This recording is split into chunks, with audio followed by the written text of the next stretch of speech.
إن الحمد لله نحمده ونستعينه ونستغفره ونعوذ بالله تعالى من شرور أنفسنا ومن سيئات أعمالنا. من يهده الله فلا مضل له ومن يضلل فلا هادي له، وأشهد أن لا إله إلا الله وحده لا شريك له، وأشهد أن محمدا عبده ورسوله. اللهم صل وسلم وبارك عليه وعلى آله وأصحابه ومن اهتدى بهديه واتبع سنته إلى يوم الدين، وبعد. يتجدد اللقاء بكم أيها الأحباب في هذه الليلة، والحديث عن عمر بن الخطاب رضي الله عنه وأرضاه من سلسلة دروس نتحدث فيها عن المبشرين بالجنة من الكتاب والسنة. وحديثنا إن شاء الله رب العالمين في هذا اللقاء عن مرحلة من مراحل حياة عمر رضي الله عنه وأرضاه، الفاروق الذي فرق الله به بين الحق والباطل. يعني معذرة، أحد الإخوة يتصل على فيعطل لنا الدرس، فنعتذر منكم. كلامنا أيها الأحباب كما قلت لكم على إن شاء الله فترة تولي عمر بن الخطاب رضي الله عنه وأرضاه الخلافة، ولن نتحدث عن تولي عمر يعني عن كل ما قام به فترة خلافته، وإنما حديثنا إن شاء الله رب العالمين فقط عن بعض الأعمال التي قام بها عمر رضي الله عنه وأرضاه.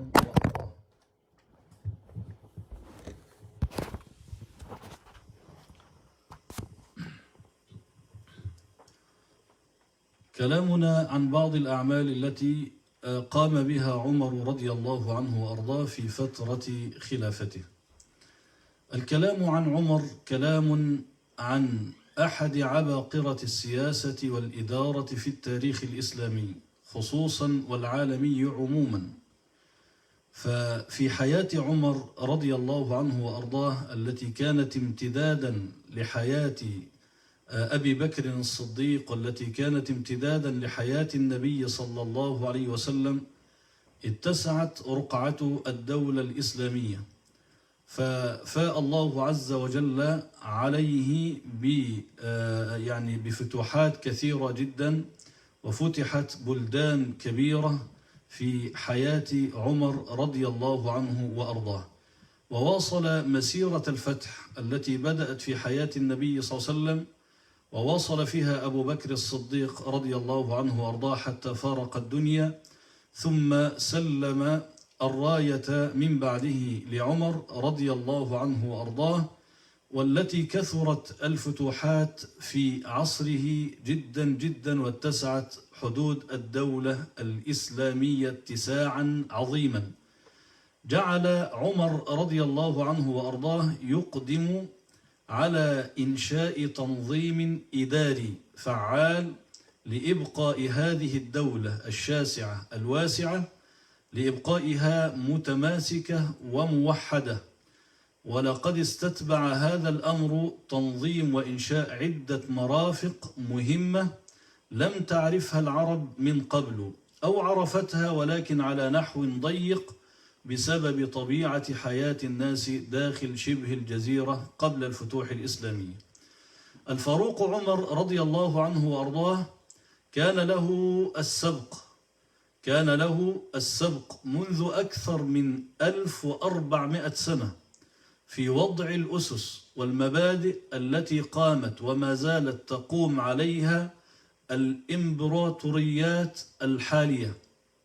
ولا يوجد في الدولة الإسلامية أمرا الآن لم يكن للفاروق السبق فيه، فقد افتتح تاريخا واستهل حضارة وأنشأ حكومة ورتب لها الدواوين المعروفة الآن بالوزارات، ونظم فيها أصول القضاء والإدارة، واتخذ لها بيت للمال المعروف الآن بوزارة المالية، وأرسى مبدأ الشورى والعدل ومعايير اختيار ومحاسبة الولاة وموظفي الدولة، وأرسل الجيوش لمناطق متفرقة ونظم تسليحها، ووضعها في الأراضي البعيدة عن السلطة المركزية، وربط هذه الإمبراطورية من خلال نظم بريد متطورة، ووضع أسس المحاسبة ما يعرف بالخراج. فهذا ما قام به عمر رضي الله عنه وأرضاه. عمر رضي الله عنه معروف عنه حاجة اسمها الأوليات، أول من فعل كذا، وسنذكره إن شاء الله في ختام حديثنا. هناك مجموعة من الأمور التي قام بها عمر رضي الله عنها وأرضاها، من أهم الأسس التي تقوم عليها الدول ويقوم عليها علم الإدارة العامة الجديد الذي يدرس الآن في الجامعات. أول مبدأ أقره عمر، وهذا ليس حقيقة ليس من ابتداعه رضي الله عنه وأرضاه، يعني ليس من إنشائه، وإنما عمر رضي الله عنه وأرضاه سار في ذلك على هدي من سبقه، أبي بكر الصديق رضي الله عنه، والحبيب المصطفى صلى الله عليه وسلم، والذي نهل من علمه ومن أخلاقه ومن هديه كل من جاء بعده وكل من عاش في حياته، بداية من أبي بكر الصديق وعمر بن الخطاب، مرورا بالخلفاء الذين جاءوا بعد ذلك إلى أيام الناس هذه. عمر رضي الله عنه أقر مبدأ الشورى ونظام الشورى، فأبقى عمر إلى جانبه كبار الصحابة من المهاجرين والأنصار، وكانت الفائدة من ذلك، الحكمة من هذا، أن يستشيرهم وأن يستفتيهم في كل ما نزل بالأمة، ويستفتيهم في تسيير شأن الدولة الإسلامية، وظن بهم على العمل في أطراف الدولة، وذلك ليتمكن من استشارتهم. الكبار كانوا بجواره، كبار الصحابة كانوا بجوار عمر رضي الله عنه وأرضاه، وكان في كل مسألة تئن له أو تعرض عليه يجمع لها كبار الصحابة من المهاجرين والأنصار ويستشيرهم في ذلك، وينتفع برأيهم وبمشورتهم فيما يتعلق بالعمل أو بغير العمل. عمر رضي الله عنه وأرضاه كان عبقري لا يجار في مجال الشورى، يعني أقر مبدأ عظيما. فمن إبداعات عمر رضي الله عنه وأرضاه في مجال الشورى أنه لم يكن يشاور أهل الرأي والخبرة والحنكة فقط، بل كان عمر رضي الله عنه وأرضاه يشاور أهل النشاط والجدة أيضا، ويشاور الشباب. فكان كما روى يوسف ابن الماجشون: إذا أعياه الأمر المعضل دعا الأحدث فاستشارهم الأحداث اللي هم الشباب دعاهم فاستشارهم لحدة عقولهم، ولننظر كيف كان يستشير غيره في اختيار أمير من الأمراء. فذات يوم قال لأصحابه: دلوني على رجل أستعمله، فسألوه: ما شرطك؟ يريد أن يستشير هؤلاء في رجل يعطيه الولاية يستعمله على مكان ما، يصير واليا نائبا عنه. فقالوا: ما شرطك؟ ماذا تشترط فيه؟ قال: إذا كان في القوم وليس أميرهم كان كأنه أميرهم، يعني لما يكون في الناس وهو مش أمير كأنه الأمير، وإذا كان أميرهم كان كأنه رجل منهم، يعني رجل إذا لم يعطى الإمارة يكون في القوم وكأنه أمير، وإذا كان أميرا في وسط الناس يكون وكأنه واحد من الناس. كما كان رضي الله عنه وأرضاه يستشير النساء، لم يقتصر مشورته فقط على كبار الصحابة ولا على الشباب الأحداث، وإنما كان يستشير رضي الله عنه وأرضاه حتى النساء، حيث كان يقدم الشفاء بنت عبد الله العدوية في الرأي ويرضى عن رأيها، وكان يستشير كذلك الرعية واللي هم كما يقال الآن المواطنون، يستشيرهم ويسمع لهم ويتعرف على ما يريدون ويرخص أحقيتهم في أن يناقشوه، فكان يطلب من الناس النصيحة. فجمع رضي الله عنه وأرضاه في مشورته كبار الصحابة أهل الخبرة والعلم، وجمع الشباب وجمع النساء، وكان يستشير حتى الناس اللي هم المواطنين، فيستمع إليهم ويعطيهم مساحة من إبداء الرأي، بل وحتى النقد، بل وحتى قد يقدم آراءهم على آراء من غيرهم إذا رآها حسنة رضي الله عنه وأرضاه. من ذلك ما جاء أن سلمان الفارسي رضي الله عنه وأرضاه كان يقول لعمر: لا سمع لك ولا طاعة، ملابسك أطول من ملابسنا. في يوم عمر رضي الله عنه وأرضاه كما ذكرنا في أول لقاء عند حديثنا عنه كان رجلا ما شاء الله طويل جدا، وكان جثة يعني ما شاء الله جسمه كان قويا رضي الله عنه وأرضاه. فعوتب عليه في ذلك، يعني أنت وزعت على كل واحد منا قميصا، وأنت أكبر منا وتلبس قميص واسع، فمن أين لك بهذا وأنت أطول منا؟ فقال عمر رضي الله عنه وأرضاه مناديا لعبد الله ابنه: قم يا عبد الله فأجبه. فكانت إجابته أن أباه عمر أخذ القماش المخصص له هو ولعبد الله ابنه، يعني ما أخذ قماشين، وهذا رأس الدولة وهذا المسؤول عن الناس الراعي، ما اختص نفسه دون الرعية بشيء، وإنما وزع عليهم كما أخذ لنفسه. ولكن نظرا لأن هذا القسط أو الجزء الذي أخذه لم يكفيه، فأخذ جزء ابنه وضمه إلى جزئه، ثم صنع منه قميصا يلبسه هو رضي الله عنه وأرضاه.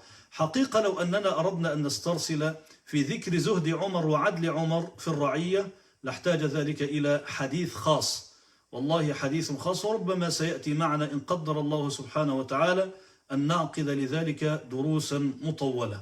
لكننا في هذه الدروس وقفات يسيرة إن شاء الله رب العالمين، يعني نتعرض فيها لبعض أخلاق هؤلاء الكبار حتى نأخذ منهم ونتعلم من هديهم الذي تعلموه من حبيبنا صلى الله عليه وسلم. عمر بن الخطاب رضي الله عنه وأرضاه مما أسسه في الدولة الإسلامية في وقتها ما يعرف الآن عند جماعة الشركات والجمعيات بالجمعية العمومية للمحاسبة. في حاجة معروفة عند الشركات والجمعيات، بيعملوا حاجة اسمها جمعية عمومية يدعى إليها الناس في كل سنة، ثم يجلسون فيحاسبون القائمين على الشركة هذه على أعمال السنة التي مضت، يعني ما قصروا فيه وما أحسنوا فيه، فيحاسبونهم، وتقدم الإدارة المسؤولة عن هذه الجمعية تقريرا كاملا للناس عن كل ما صار خلال هذه السنة من إنجازات وما إلى ذلك. هذا مفهوم سبق إليه عمر رضي الله عنه وأرضاه، مفهوم إداري سبق إليه عمر رضي الله عنه وأرضاه، فجعل من موسم الحج في كل عام جمعية عمومية يلتقي فيها مع الناس من كل أنحاء الأرض الذين أتوا إلى بيت الله الحرام حجاجا، فيسألهم ويسمع منهم ويتحدثون ويستشيرهم رضي الله عنه وأرضاه فيما يتعلق بمحاسبة الولاة الحكام على أعمالهم ومعرفة أخبارهم وأخبار ولايتهم. هل هؤلاء الذين يلون أمور الناس يقومون فيهم بالسوية، بالعدل، بالقسط، بالبر، يحسنون إلى الناس أم لا؟ ويعقد لذلك مجالس يستمع فيه لشكوى الناس، ويفد فيه الرقباء الذين كان يبثهم في أنحاء البلاد لمراقبة الولاة، وهذا أمر كان يعمله، يعني كان يبث في البلاد بعض من يأتي له بالأخبار على الولاة نفسهم، ماذا كانوا يصنعون، هل يعدلون في الناس، هل يسمعون إلى الناس، هل يقرون القسط والبر في الناس، يتعاملون مع الناس بالمعروف أو ما إلى ذلك. فهذا كان من عمله رضي الله عنه وأرضاه. فموسم الحج جعله عمر جمعية عمومية للدولة الإسلامية في وقت لم تعرف فيه معنى المحاسبة، معنى للمحاسبة والمساءلة أبدا، لم يعرفوا هذا المسمى ولم تعرف فيه المحاسبة والمساءلة بهذا الشكل. ثم إن عمر رضي الله عنه وأرضاه وضع دستورا للحرب، وقد كان دستوره في الحرب هو وضع الأسس والمبادئ العامة للخطة اختيار من يصلح لتنفيذها، وترك حرية تنفيذها للقائد الذي اختاره، مع عدم التخلي عن المسؤولية، وكان لا يغل القائد فإذا تجاوز الأمر سياسة الحرب العامة من فتح الميادين وانتظار الهجوم، فمن حق القائد أن يختار لنفسه ولا ينتظر الرجوع إليه. كتب عمر رضي الله عنه وأرضاه إلى أبي عبيدة بن الجراح عندما استشاره في إحدى المعارك أن يدخل الدروب خلف العدو، فكتب عمر له: أنت الشاهد وأنا الغائب. أي نعم، يضع الخطة ويحدد لهم ما يصنعون وما إلى ذلك، لكن هناك مساحة واسعة بما أنه يثق في قائده فيعطيه حرية أخذ القرارات في الأمور التي لا يراها عمر رضي الله عنه وأرضاه، كما قال لأبي عبيدة: أنت الشاهد وأنا الغائب، والشاهد يرى ما لا يرى الغائب، وأنت بحفرة عدوك وعيونك يأتونك بالأخبار، فإن رأيت الدخول إلى الدروب صوابا فادخل وضيق عليهم مسالكهم، وإن طلبوا الصلح فصالحهم، وهو بعد هذا لا يعفي نفسه من تبعات الأمور. مش معنى كده إنه وضعها في رقبة القائد ثم بعد ذلك يتنصل ويقول هو من فعل وهو من فعل وأنا لم أفعل شيء، لا، ولكن عمر رضي الله عنه وأرضاه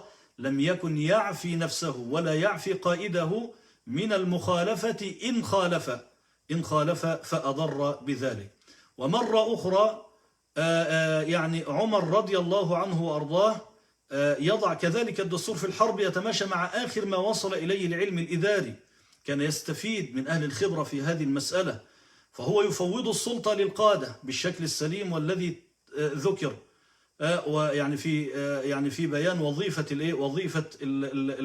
القائد هذا، كما أنه يرسخ مبدأ إداري حديث تتناوله النظم الحديثة فيما يتعلق بتسيير الجيوش أو ما إلى ذلك، وهذا مما فعله عمر رضي الله عنه وأرضاه. كذلك كان لعمر رضي الله عنه وأرضاه سياسة في معاملة الرعية والمواطنين، فكان عمر يوصي الولاة بحسن معاملة الرعية والرفق بهم وعدم تكليفهم فوق طاقتهم، ويقول لرعيته: إني لم أبعث إليكم الولاة ليضربوا أبشاركم، أي ليضربوا جلودكم. يقول هذا للرعية: أنا ما بعثت عليكم هؤلاء الولاة من أجل أن يضربوا جلودكم وأن يأخذوا أموالكم، ولكن ليعلموكم ويخدموكم. فالأصل أن الوالي يكون خادم للناس، ليس مهمته ضرب الناس ولا إيذائهم ولا أخذ أموالهم ولا التعدي عليهم ولا حبسهم ولا قهرهم ولا شيء من هذا، إنما مهمة الوالي الذي كان يرسله عمر أن يكون في خدمة الناس اللي هم المواطنين، يقوم على أمرهم. فمن فعل به شيء، يقول عمر: فمن فعل به شيء سوى ذلك، يعني الراعي يعني ما علمه وما خدمه وضربه وآذاه، فليرفعه إلي، فوالذي نفس عمر بيده لأقتصن له منه. وفي هذا عهد واضح بين وعقد بين خليفة المسلمين أمير المؤمنين عمر بن الخطاب وبين الرعية على امتداد أطراف الدولة الإسلامية والأرض الواسعة الشاسعة التي يدين أهلها بلا إله إلا الله. يعاهد الرعية أن يلي الأمر بنفسه، ليس معنى أني جعلت عليكم والي أن الأمر له ينفذه كيفما شاء، ولكنني سأتابعه وسأراقبه، فإن أحسن فيكم فنحسن إليه، وإن أساء فلا يكون إلا العقوبة. وقد فعل ذلك عمر رضي الله عنه وأرضاه مع أكثر من والي، وولاة عمر كلهم عدول. ولاة عمر حقيقة كان لا يختار إلا الوالي العدل الدين التقي الذي يتقي الله عز وجل في الرعية، وقد أدوا المهمة كما طلبها منهم رضي الله عنه وأرضاه، ولكنه كان لا يتوانى في محاسبة المقصر منهم. عمر رضي الله عنه وأرضاه وضع دستورا للحاكم، وضع نظاما يسير عليه الحاكم الذي يرجو النجاة في الدنيا والآخرة. فقبل أن يضع عمر دستورا للولاة هؤلاء الذين ولاهم، وضع دستورا لنفسه قوامه أن الحكم اختبار للحاكم سيسأل عنه بين يدي الله عز وجل يوم القيامة، وأنه لا صلح إلا بشدة، لا صلح إلا بشدة لا جبروت فيها، وإنه لا يصلح إلا بشدة لا جبروت فيها. أو طغيان، ولين لا ضعف فيه، كما قال الرسول صلى الله عليه وسلم: لا يكن المرء قويا، لا يكن المرء قويا مع طغيان وظلم، ولا يكن لينا في حالة ضعف وهوان. كن قويا في غير شدة ولينا في غير ضعف. وإن الخليفة مسؤول عن ولاته وتصرفاتهم في كل كبير وصغير، ولا يعفيه من اللوم أنه أحسن واجتهد في اختيار الأفضل. ولما لا؟ وأول ما قاله عمر رضي الله عنه وأرضاه لما خطب في الناس قال: إن الله ابتلاني بكم، قال: إن الله ابتلاكم بي وابتلاني بكم، إن الله ابتلاكم بي وابتلاني بكم، وأبقاني فيكم بعد صاحبي، فلا والله لا يحضرني شيء من أمرهم شيء لأحد فيه دوني شيء، ولا يتغيب عني فأألو أي أقصر فيه. ما يأتيني حاجة حسنة ويعني أقصر في تعضيدها ولا شكرها ولا شيء، أو يأتيني شيء مثلا فيه تقصير فأألو أي أقصر في القيام بالحق، أو كما قال رضي الله عنه وأرضاه. لم يكن عمر رضي الله عنه يبيح من مال المسلمين أجر لعمله، ولم يكن يستبيح ما تحت يده مما خوله الله عز وجل له وليس له. هو قائم عليه متصرف فيه، هو عنده أمانة يوصلها إلى أصحابها، يتعامل فيها بما أراد الله سبحانه وتعالى. لم يكن يستبيح من مال المسلمين أجر لعمله إلا ما يقيم به أوده، أي ما يكفي حاجاته الضرورية فقط، وأود أهله عند الحاجة إليه. فإن رزقه الله ما يغنيه عن بيت المال كف يده، يعني كان له من بيت المال ما يحتاج يقيم حاجاته الضرورية وحاجة بيته من أكل وشرب وطعام أو ما إلى ذلك. وإذا كان له مال خاص به هو، يكف يده عنه ويستعف عن مال المسلمين. وفي هذا قال للمسلمين: ألا وإني نزلت نفسي من مال الله بمنزلة ولي اليتيم، إن استغنيت استعففت، وإن افتقرت أكلت بالمعروف. ولما سئل رضي الله عنه وأرضاه عما يحل للخليفة من مال الله قال: إنه لا يحل لعمر من مال الله إلا حلتين. إيه اللي يحل لك؟ حلتين يعني لبستين، حلة للشتاء وحلة للصيف. وما أحج وأعتمر، وقوتي وقوت أهلي كرجل من قريش، ليس بأغناهم ولا بأفقرهم، ثم أنا بعد ذلك رجل من المسلمين. عمر رضي الله عنه وأرضاه حري بكل من كان تحت يديه من يلي أمرهم، سواء بداية من الحاكم من رئيس الدولة من الملك من غيره، حتى مرورا برب البيت، حتى مرورا بصاحب الشركة البسيطة الذي عنده عامل، أن يجعل عمر رضي الله عنه وأرضاه قدوة له في مثل هذا الأمر. عمر الذي ملأ الدنيا عدلا ورحمة وهدى، فيعني مر عليه من مر فجده نائم فقال: عدلت، حكمت فعدلت فأمنت فنمت يا عمر. هذا عمر رضي الله عنه وأرضاه. ثم وضع معايير اختيار الولاة، لم يكن يختار الوالي أو العالم على حسب على أساس القرابة، ولا على أساس الوساطة، ولا على أساس كذا، وإنما كان هناك أسس وضعها عمر رضي الله عنه وأرضاه في اختيار من يلي أمر المسلمين. فكان لا يختار الولاة إلا من أهل الصدق والكفاءة والأمانة، من أهل الصدق والكفاءة والأمانة، حيث إن هذا مبدأ هام في اختيار قيادات العمل القائمين على أمر الأمة. إن أحد معايير الاختيار الهامة هي منزلة الوالي عند الله، فهذا أهم من منزلته عند الناس الذين يخدمهم ويقوم على أمرهم. فبقدر صلاح الوالي، بقدر إخلاصه، بقدر صدقه، بقدر أمانته، بقدر ما يقر العدل في الناس، بقدر ما يقيم بينهم السماحة، بقدر ما يكون الناس الذين يعيشون في الدولة في حالة راحة وطمأنينة، ينعمون بالأمن والسلم والسلام والعدل تحت حاكم عادل مقسط يقوم بالعدل والبر، يتقي الله سبحانه وتعالى فيهم. وما الذي يحتاجه الناس أكثر من هذا؟ أن يكونوا تحت حاكم يتقي الله عز وجل فيهم، يعاملهم بالمعروف، يحسن إليهم، يراعي الله عز وجل في الرعية.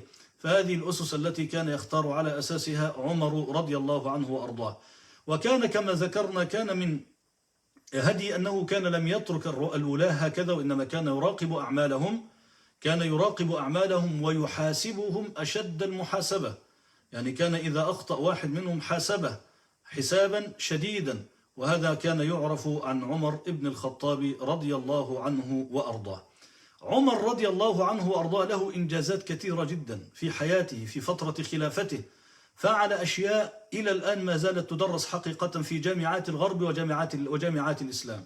تدرس حتى الآن سيرة عمر رضي الله عنه وأرضاه والأعمال والإنجازات التي قام بها في زمانه. وكما قلت يعني دايما كده لو تكتب أوليات عمر تجدها كثيرة جدا. فعمر أول من سمي بأمير المؤمنين بدلا من خليفة رسول الله. عمر رضي الله عنه أول من وضع تاريخ للمسلمين وهو التاريخ الهجري. عمر رضي الله عنه وأرضاه أول حاكم عس بالليل، كان يعس بالليل يطوف يتفقد أحوال الناس للاطمئنان على رعيته. عمر أول من عقد مؤتمرات سنوية للقادة والولاة لمحاسبتهم في موسم الحج. عمر أول من استطاع رضي الله عنه وأرضاه من استطلع آراء الرعية، وأخذ بآرائهم في حكامهم حيث يستمع لأصحاب المظالم والشكاوى لإزالة شكواهم ومظالمهم. عمر رضي الله عنه وأرضاه أول من مصر الأمصار وقسم الدولة الإسلامية إلى أمصار وأقسام. عمر رضي الله عنه أول من راقب الولاة والعمال من خلال عيون سريته، سرية رقباء كان يرسلهم إلى الولايات المختلفة للدولة الإسلامية. عمر رضي الله عنه أول من مهد الطرق. عمر رضي الله عنه أول من عين القضاة ووضع نظام قضائي متميز. عمر رضي الله عنه أول من وضع لقادته دستورا للحرب، ويعني شكل مجلسا للحرب. أول من وضع دستورا للحاكم، أول من وضع دستورا للولاة. عمر رضي الله عنه فيما يتعلق بتنظيم وإدارات الدول والإمبراطوريات أول من دون الدواوين المعروفة الآن بالوزارات، وزارة المالية، وزارة الحربية، وزارة الداخلية، وهذه الوزارات كلها فأول من دونها عمر رضي الله عنه. أول من اتخذ دارا للدقيق والمعروفة بوزارة التموين. أول من أوقف للإسلام والمعروف الآن بوزارة الأوقاف والشؤون الإسلامية. أول من اتخذ بيتا لمال المسلمين والمعروف الآن بوزارة المالية. أول من ضرب الدرهم قدر وزنها وهو المعروف الآن بوزارة الخزانة. أول من فرق الأموال للفقراء حتى لا يتسولوا، المعروف الآن بوزارات التأمينات الاجتماعية. أول من أخذ زكاة الخيل ووضع الخراج، المعروف الآن بوزارات الضرائب أو غيرها. أول من أحصى أموال عماله من الولاة عند دخولهم وخروجهم من الخدمة. أول من جعل نفقة اللقيط من بيت مال المسلمين المعروف الآن بوزارة التضامن. أول من مسح الأرض وحدد مساحتها، المعروف الآن بوزارة المساحة. أول من أسس نظام للبريد للربط بين البلاد وبعضها، المعروف الآن بوزارة الاتصالات. أول من استخدم دار لاستقبال الوفود والضيوف، المعروف الآن بالمراسم. أول من أقام استراحات للمسافرين بين البلدان، المعروف الآن بوزارات النقل أو الاستراحات أو ما إلى ذلك. أول من لقي محتكري الطعام، من نفى محتكر الطعام خارج البلاد، نفاهم خارج البلاد، المعروف الآن بوزارة التموين والأمن الداخلي. أول من أقرض الفائض من بيت المال للتجارة، المعروف الآن بالبنوك لكن على اختلاف، بنوك ربوية، لكن هذا لم يكن هذا، إنما كان يقرضهم قروضا حسنة لمن أراد يقرضه من بيت المال قرضا حسنا يستعين به ثم يرده بعد ذلك. أول من أحصى كل نفس في الدولة الإسلامية، كان عنده حصر كامل وإحصائية كاملة بعدد أفراد الدولة الإسلامية على اتساع رقعتها. وقال: ما من رجل ولا امرأة ولا طفل إلا عرفت مكانه وحصته من بيت مال المسلمين، وما من مجاهد إلا عرفت رتبته من السبق والتقدم، وهو ما يعرف بعلم الإحصاء اللي هو الجهاز المركزي الآن للإحصاء والتعبئة العامة أو ما إلى ذلك. في مجال العبادة رضي الله عنه أول من أثار وألح على أبي بكر الصديق في جمع القرآن. أول من عمل على تصحيح اللغة وأسس علم النحو. أول من جمع الناس على صلاة التراويح وأعادهم إلى السنة النبي صلى الله عليه وسلم، أول من جمع الناس على 4 تكبيرات في صلاة الجنازة، أول من وسع المسجد النبوي، أول من منح جوائز لحفظ القرآن، أول من أسس نظام الشورى وجعله وجمع نفر من الصحابة للمشاورة والفتية. في مجال السياسة الحربية أول من أقام معسكرات ثابتة، أول من أمر بالتجنيد الإجباري، أول من حدد قوات حربية على الحدود، أول من حدد مدة غياب الجنود عن زوجاتهم، أول من أقام معسكرات احتياطية نظامية، أول من أمر بإعداد تقارير سنوية مفصلة عن الجنود، أول من أسس ديوان لرواتب الجند، أول من أسس إدارة لتمويل الجيش، أول من أسس إدارة طبية للجيش وخصص للجيش يعني مترجمين. ثم نذكر فتوحات التي تمت في عهده ونختم إن شاء الله رب العالمين. ففي عهد عمر بن الخطاب فتحت مصر وفتح الشام وفتح العراق وفتح أذربيجان وفتحت بلاد فارس، غير ذلك من الفتوحات الكثيرة التي تمت في عصره رضي الله عنه وأرضاه. وهذه أهم الأعمال التي قام بها عمر رضي الله عنه وأرضاه، يعني على الإجمال، حقيقة أقول على الإجمال مع أنني أطلت، ولكن هو هذا على الإجمال فعلا. ومن أراد الاستزادة من ذلك فليرجع إلى سيرة عمر رضي الله عنه وأرضاه. نسأل الله أن يرحم عمر ابن الخطاب رحمة واسعة، وأن يرضى عنه وأن يرضيه، وأن يجمعنا معه مع نبينا صلى الله عليه وسلم في الجنة. وإن شاء الله رب العالمين بقي لنا لقاء آخر نتحدث فيه عن استشهاد عمر بن الخطاب رضي الله عنه وأرضاه وما الذي تم فيه، وفيما ما يتعلق بمسألة عهده إلى عبد الرحمن بن عوف باختيار خليفة من 6 من الصحابة عينهم رضي الله عنهم وأرضاهم ليكون من بينهم الخليفة بعده. فهذا إن شاء الله يعني يكون لنا معه وقفة غدا إن قدر الله لنا ولكم أن نلتقي. أقول قولي هذا واستغفر الله لي ولكم وجزاكم الله خيرا، والسلام عليكم ورحمة الله وبركاته.